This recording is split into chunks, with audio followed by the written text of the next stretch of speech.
Hallo zusammen, herzlich willkommen bei Mona kocht. Passend zur Spargelzeit zeige ich euch heute unser Familienrezept für eine feine Spargelsuppe. Sie ist sehr leicht herzustellen, kalorienarm und braucht nur ganz wenige Zutaten. Und wie sie genau gemacht wird, zeige ich euch jetzt.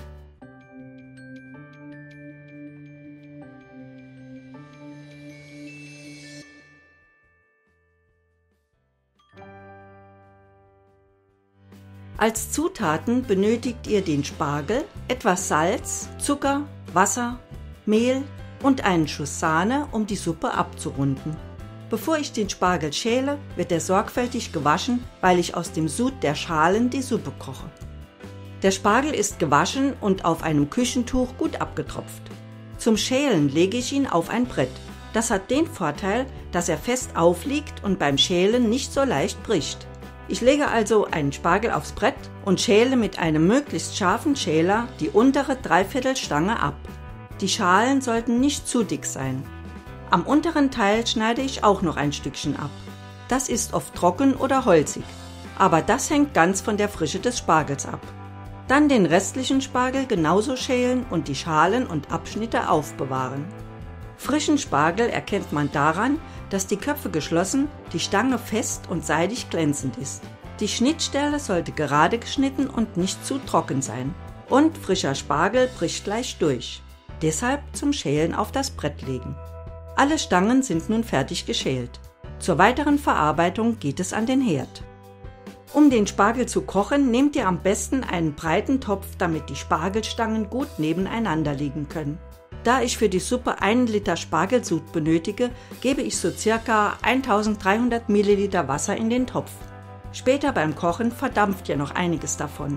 Da hinein gebe ich einen Teelöffel Zucker. Vom Salz nehme ich ca. 1,5 Teelöffel.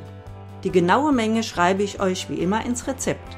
Falls es später nicht reicht, könnt ihr immer noch nachwürzen. Nun das Feuer anmachen und das Wasser aufkochen. Damit es schneller geht, lege ich einen Deckel auf.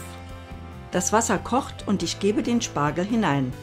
Ihr seht, er passt gerade so in den Topf. Nun den Deckel wieder auflegen und wieder zum Kochen bringen. Wasser und Spargel kochen nun. Jetzt wird die Hitze verringert und der Spargel auf kleiner Stufe bis fest gegart. Das dauert so ungefähr 5 bis 8 Minuten. Die genaue Zeit ist jedoch vom Spargel abhängig. 5 Minuten sind vergangen und ich teste mit der Messerspitze, wie weit die Spargel sind. So sind sie gerade richtig. Ich nehme sie heraus und gebe sie sofort in kaltes Wasser, damit der Kochprozess unterbrochen wird und sie nicht nachziehen. Dort lasst ihr sie dann zum Abschrecken kurz drin.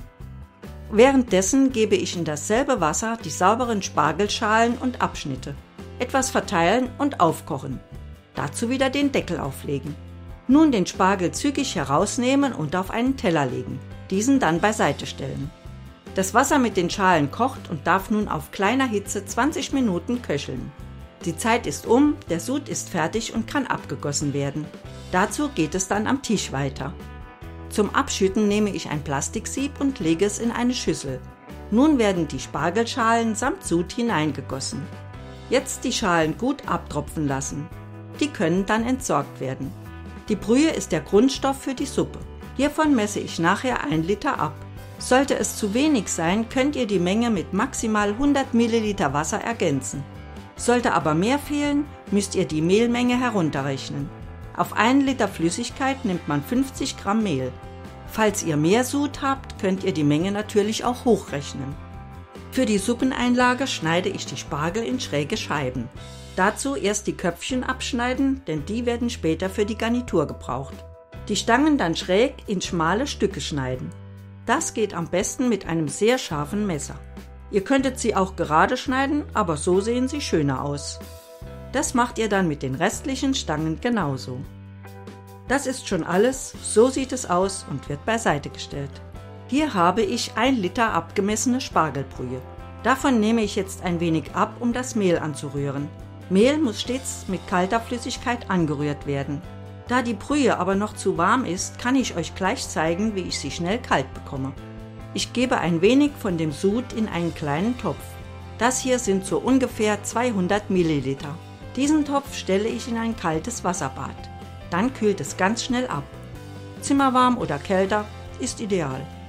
Zum Anrühren das Mehl in eine Schale geben und den Sud angießen.